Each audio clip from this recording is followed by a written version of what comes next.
الشیطان الرجیم بسم اللہ الرحمن الرحیم صلوات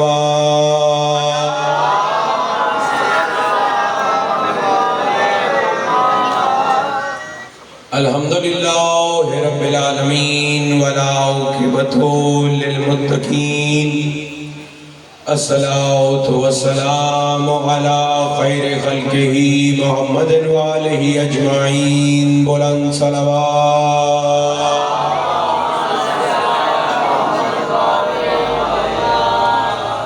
اما بعد فقد قال اللہ تبارک و تعالی فی کتابہ المجید والفرقانہ الحمید وَهُوَ أَصْدَقُ الْقَائِلِينَ وَقَوْلُهُ الْحَقُّ مل کے بآواز بلند صلوات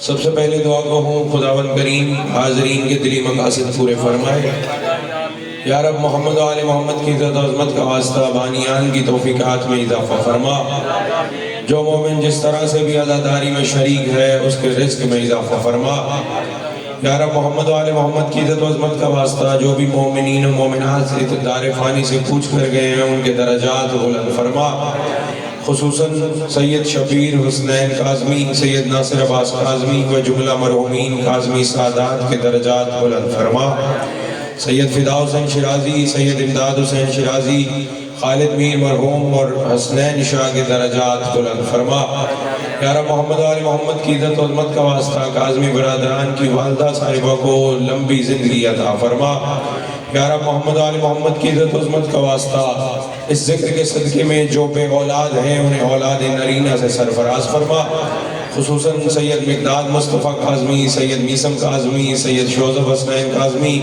سید حسن عباس کاظمی سید تفسیر حیدر نقوی کو حیاتی والے بیٹے عطا فرما یا رب محمد و آل محمد کی عزت و عظمت کا واسطہ ایاز عثمان خالد کی لمبی زندگی فرما یا رب محمد و آل محمد کی عزت و عظمت کا واسطہ سارے مل کے آمین کو بانیان کا جو دبئی والا کاروبار ہے دن دگنی رات چگنی ترقی نصیب فرما فاطمہ ڈیری فارم کو دن دگنی رات چگنی ترقی نصیب فرما یا رب محمد و آل محمد کی عزت و عظمت کا واسطہ مرتضی حیدر شیرازی صاحب کو سکھ سلامتی والی لمبی زندگی عطا فرما سید علی رضا سید علی عبداللہ سید علی اسد اللہ سید سمیع اللہ شاہ کو سیرت محمد آل محمد پہ ہمیشہ قائم دائم فرما یا رب اس ذکر کے صدقے میں جو بیمار ہیں صحت یاب فرما جو مقروض ہیں قرض غیبی طاقت سے عطا فرما ہم سب کو حج بیت اللہ الحرام اور زیارت امام حسین علیہ السلام سے مشرف فرما یا رب محمد آل محمد کی عزت و عظمت کا واسطہ ہم سب کو سیرت آل محمد پہ چلنے کی توفیق عطا فرما اس عزا خانے کو امام زمانہ کے ظہور تک آباد و شاد فرما ہماری سب سے بڑی اور عظیم دعا ہماری آخری حجت کا جلد ظہور فرما مل کے بآواز بلند صلوات نعرہ تکبیر زیادہ مجمع ہے مل کے جواب دو نعرہ تکبیر نعرہ رسالت نعرہ رسالت دونوں ہاتھ بلند کر کے نعرہ حیدری نعرہ حیدری توجہ ہے بات شروع کی جائے کل میں نے جہاں پہ اپنے بیان کو روکا تھا میرا ارادہ ہے کہ وہیں سے اپنا بیان پھر سے شروع کیا جائے جناب عباس علمدار کی فضیلت جو کچھ میرے علم میں تھی میں نے کوشش کی ہے کہ آپ تک وہ پہنچائی جائے علی ابن ابی طالب کو لقب ہے کہ مولا کائنات لسان اللہ ہے اللہ کی زبان کو علی ابن ابی طالب کہتے ہیں اور علی ابن ابی طالب کے وہ فرزندان ہیں جن کے دہن اثر میں علی ابن ابی طالب کی زبانیں بولتی ہیں توجہ آپ نے میری طرف رکھنی ہے کل میں نے آپ کو وہ خطبہ جناب عباس کو سنایا ہے جو کعبہ کی چھت پہ کوفی و شامیوں جو احرام کی صورت میں احرام باندھے آئے ہوئے تھے انہیں سنایا تھا آج میرا ارادہ یہ ہے میں آپ کو جناب عباس کی وہ باتیں سناؤں جو کربلا کے میدان میں 9 لاکھ کی آنکھوں میں آنکھیں ڈال کے جناب عباس نے کی ہیں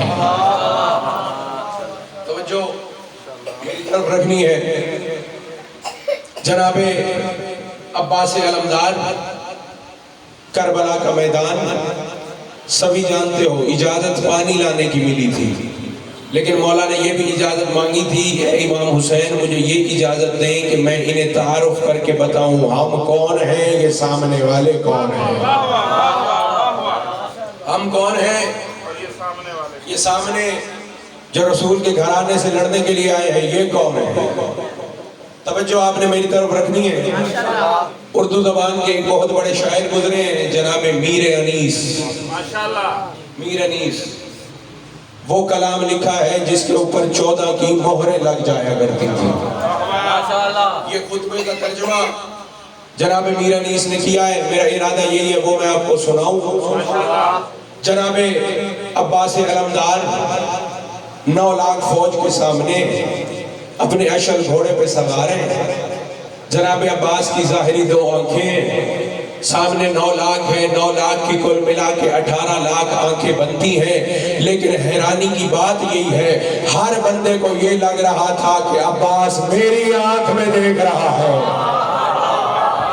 ہر بندے کو یہ لگ رہا ہے۔ مصرے 6 مصرے ہیں، آپ کی توجہ کا ابھی پتہ چل جائے گا۔ مصرے میں ایک لفظ استعمال ہونا ہے گدی، یہ گردن کے پچھلے حصے کو اردو زبان میں گدی کہتے ہیں، جس کو آپ کی زبان میں کھتی بھی کہتے ہیں۔ یہ جہاں سے گردن کا پچھلا حصہ ہے، یہ جو زبان ہے انسانی بدن کی، اس کا کنیکشن اسی گدی کے ساتھ ہوتا ہے۔ پیچھے زبان اسی گدی کے ساتھ لگی ہوئی ہے، جڑی ہوئی ہے۔ جو ڈاکٹر حضرات ہیں انہیں پتا ہوگا، اگر کوئی نہیں بیٹھا تو آپ پوچھ بھی سکتے ہیں بھئی زبان کا کنیکشن گردن کے ساتھ ملا ہوتا ہے۔ ماشاءاللہ لفظ ہے گدی، یہ ذہن میں رکھ رہا ہے کہ گردن کا پچھلا حصہ ہے، زبان جہاں سے جڑی ہوئی ہوتی ہے۔ جاگنا، جب شمر نے کہا فصاحت سے کیا حصول، توجہ ہے، جب شمر نے کہا، کیونکہ اردو زبان کے شعر ہیں، آپ کو میں ساتھ ساتھ بتاتا بھی چلوں گا، جب شمر نے کہا فصاحت سے کیا حصول، جناب عباس علمدار آئے نا خطبہ دیا، اس نے کہا یہ فصاحت و بلاغت ہمیں نہیں چاہیے۔ جب شمر نے کہا فصاحت سے کیا حصول، بیعت انہیں تو صلح میں بھی نہیں قبول۔ امام حسین کی طرف اشارہ کیا، اگر انہیں بیعت قبول نہیں ہے یزید کی تو ہمیں صلح قبول نہیں ہے۔ اس کے بعد کیا ہوا ہے، جناب عباس علمدار نے جواب دیا ہے، جب شمر نے کہا فصاحت سے کیا حصول، بیعت انہیں تو صلح میں بھی نہیں قبول۔ او غازی پکارا نجس و مرتد و جہول، او نیجو نہ نام جگر گوشہ بطول، او سمجھا ہے کیا امام عراق و حجاز کو، بدھی سے کھینچ لوں گا زبان دراز کو۔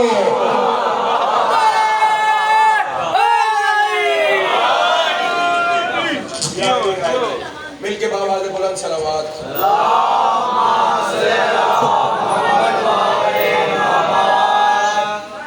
قطرہ خضر میں ہو تو گوہر بنتا، جب آنکھ کے منہ میں ہو تو زہر بنتا، مسلمان جب بگڑتا ہے تو ملا بنتا، جب ملا بگڑتا ہے تو لانتی شمر بنتا۔ 5 نعرے 5 تنفاظ دے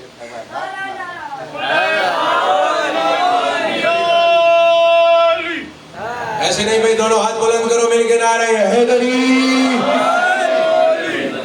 بدھی سے کھینچ لوں گا زبان دراز کو۔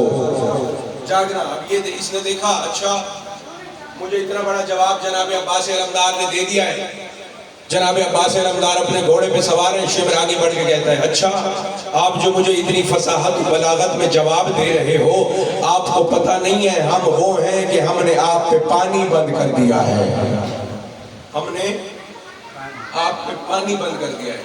اب جنگ کی سرزمین کے شرفاء کا مجمع، بڑے بڑے بہادر تو آپ نے دیکھے ہوں گے، بڑی بڑی بہادری کے قصے رکھنے والے لوگ آپ نے دیکھے ہوں گے، لیکن کبھی آپ نے کوئی ایسا جوان دیکھا ہے جو بہادری کا دعویٰ بھی کرے اور ساتھ یہ کہے کہ میں پانی کو آگ لگا دوں گا؟ کوئی دیکھا ہے ایسا بندہ جو کہے میں پانی کو آگ لگا دوں گا؟ جاگنا۔ اب جناب عباس کچھ کہنا چاہتے ہیں، یہ کہتا ہے ہم نے آپ پہ پانی بند کر دیا ہے، ہم نے آپ پہ پانی بند کر دیا ہے، ہم نے آپ پہ پانی بند کر دیا ہے۔ جناب عباس علمدار عالم جلال میں شمر کو جواب دے کے کہتے ہیں، او پانی کا تانا دیتے ہو تم بات بات میں، پانی کا تانا دیتے ہو تم بات بات میں، تمہارا خیال یہ ہے کہ آگ لگا دوں فرات میں۔ تمہارا خیال یہ ہے پانی کا جو تم مجھے بار بار تانا دے رہے ہو۔ اس کے بعد یہ کیا کہتا ہے؟ شمر آگے بڑھ کے کہتا ہے، اچھا ہم 9 لاکھ ہیں، آپ 72 ہیں۔ جاگنا بھائی، جو اس گھرانے کی فضیلت سن کوئی خوش ہوتا ہے۔ ہم 9 لاکھ ہیں، آپ 72 ہو، اس کا آپ کے پاس کیا جواب ہے؟ جناب عباس علمدار نے مسکرا کے فرمایا، جب لڑیں تو نہیں جان کو جان سمجھتے ہیں، ہم 1 اور 9 لاکھ کو یکساں سمجھتے ہیں۔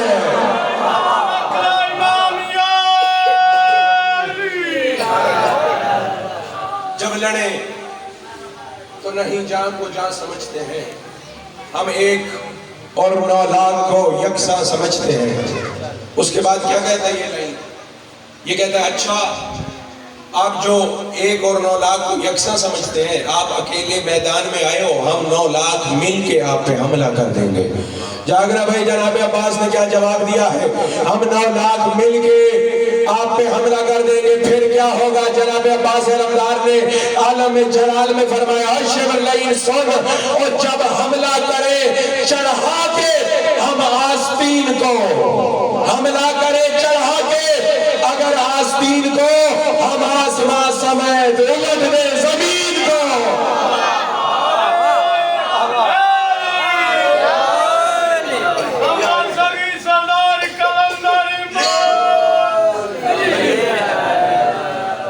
دونوں ہاتھ بلند کرو بھائی، نعرہ حیدری۔ جناب عباس علمدار کا ایک مشہور عالم حملہ ہے جو صفین کے میدان میں 13 سال کے جناب عباس نے کیا ہے۔ ظاہری عمر جناب عباس کی 13 سال۔ علی ابن ابی طالب نے اپنا لباس جناب عباس کو پہنایا، اپنا لباس جناب عباس کو پہنایا علی ابن ابی طالب نے۔ اور علی کا عام لباس نہیں ہے، علی ابن ابی طالب کا وہ لباس ہے جو محمد نے اپنا لباس علی کو پہنایا تھا۔ پھر آپ لاپرواہی کرتے ہو۔ خندق کا میدان تھا نا، جب عامر ابن عبدواد آیا رسول کے خیمے کے سامنے، اس نے نیزہ گاڑا۔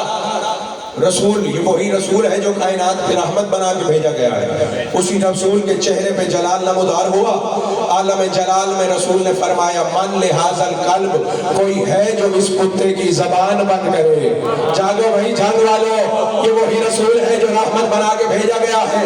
لیکن ایک بندہ آیا ہے، اس نے نیزہ خیمے کے دروازے پہ گاڑا ہے۔ یہاں پہ رسول کہتے ہیں، کوئی ہے جو اس کتے کی زبان بند کرے؟ تو جھنگ والوں پتہ چل گیا، رسول نے ہمیں بتا دیا، اور جو ان کے دروازے پہ آ کے گستاخی کرے وہ بندہ نہیں ہوتا، وہ کتا ہوتا ہے۔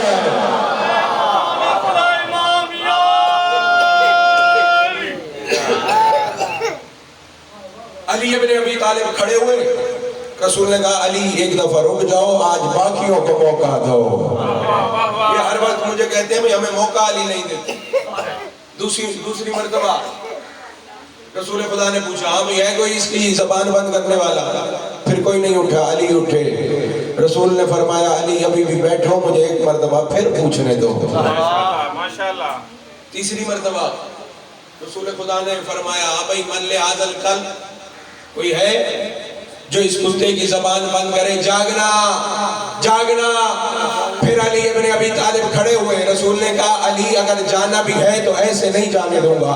رسول نے اپنی پوشاک اتاری، علی کو پہنائی، علی والی خود پہنی، اپنے نالین علی کو دیے، علی کے نالین خود پہنے، اپنا کمر بند علی کو دیا، علی کا کمر بند خود پہنا، اپنی عبا علی کو دی، علی کی عبا خود پہنی، اپنی قبا علی کو دی، علی کی قبا خود پہنی۔ یہ سارا کام جو کیا، یہ رسول رسول نے علیحدہ کیا، لیکن جب امامے کی بات آئی، جب دستار کی بات آئی، رسول نے مسکرا کے فرمایا او میری بزم میں بیٹھنے والے پاک صحابیوں اب میری طرف دیکھو۔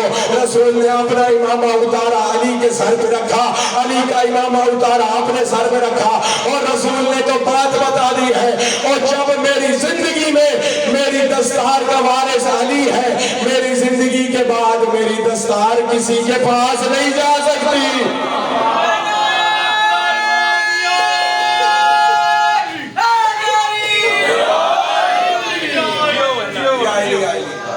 رسول خدا کا لباس علی ابن ابی طالب نے زیب تن کیا، علی مولا کا لباس رسول خدا نے پہنا۔ جب تیار ہو گئے علی بادشاہ، رسول خدا نے پوچھا صحابیوں سے مجھے بتاؤ نا ذرا یہ کون ہے؟ جاگنا، رسول پوچھنے والے ہیں۔ پوچھا کس سے ہے؟ جو محمد کی بزم میں بیٹھنے والے صحابی ہیں ان سے، عام بندوں سے نہیں۔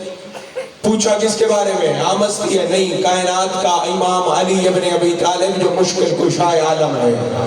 رسول نے پوچھا مجھے بتاؤ میرے صحابیوں یہ کون ہے؟ کوئی کہتا ہے یہ سلطان اولیاء ہے، کوئی کہتا ہے یہ سخن گزار منبر سنونی ہے، کوئی کہتا ہے یہ سرور مطلبی ہے، کوئی کہتا ہے یہ ابن ام نبی ہے، کوئی کہتا ہے یہ در حلطہ ہے، کوئی کہتا ہے یہ مہر برج انما ہے، کوئی کہتا ہے یہ شاہ سوار لافتہ ہے، کوئی کہتا ہے یہ پیشوائے انبیاء ہے، کوئی کہتا ہے یہ سرور مطلبی ہے، کوئی کہتا ہے ابن ام نبی ہے، کوئی کہتا ہے لنگر آسمان و زمین ہے، کوئی کہتا ہے عین اللہ ہے، کوئی کہتا ہے وجہ اللہ ہے، کوئی کہتا ہے لسان اللہ ہے، کوئی کہتا ہے جنب اللہ ہے، کوئی کہتا ہے عزم اللہ ہے، کوئی کہتا ہے سیف اللہ ہے، کوئی کہتا ہے اسد اللہ ہے، سارے کہتے ہیں یہ تو نفس اللہ ہے۔ رسول مسکرائے، رسول نے کہا تم سارے سچے ہو، لیکن یہ آج علی بن کے نہیں، آج کل کا کل ایمان کل کے کل کفر کے مقابلے میں جا رہا ہے۔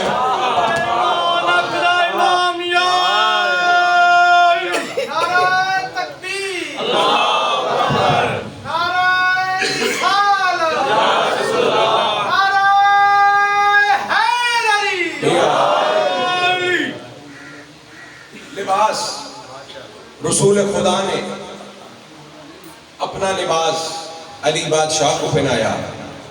تاریخ نے منظر دیکھا، وہی لباس علی نے جناب عباس علمدار کو پہنایا۔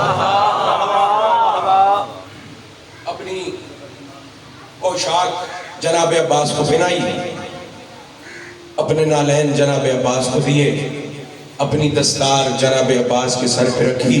اب علماء نے لکھا علی نے اپنی زرہ جو لوہے کی زرہ ہوتی ہے وہ جناب عباس کو دی، جناب عباس نے زیب تن کی۔ جناب عباس کیونکہ ظاہری عمر 13 سال تھی، ایک بالشت جناب عباس سے بڑی تھی۔ جاگنا بھائی، جناب عباس کی شجاعت کیا ہے، بہادری کیا ہے؟ علی بادشاہ نے فرمایا بلاؤ بھائی جو یہ زرہ بنانے والے ہیں ان کو بلاؤ، میرے بیٹے جناب عباس کے مطابق یہ زرہ کو کاٹے۔ جناب عباس نے مسکرا کے جو صحابی بلانے جا رہا تھا اسے واپسی بلایا۔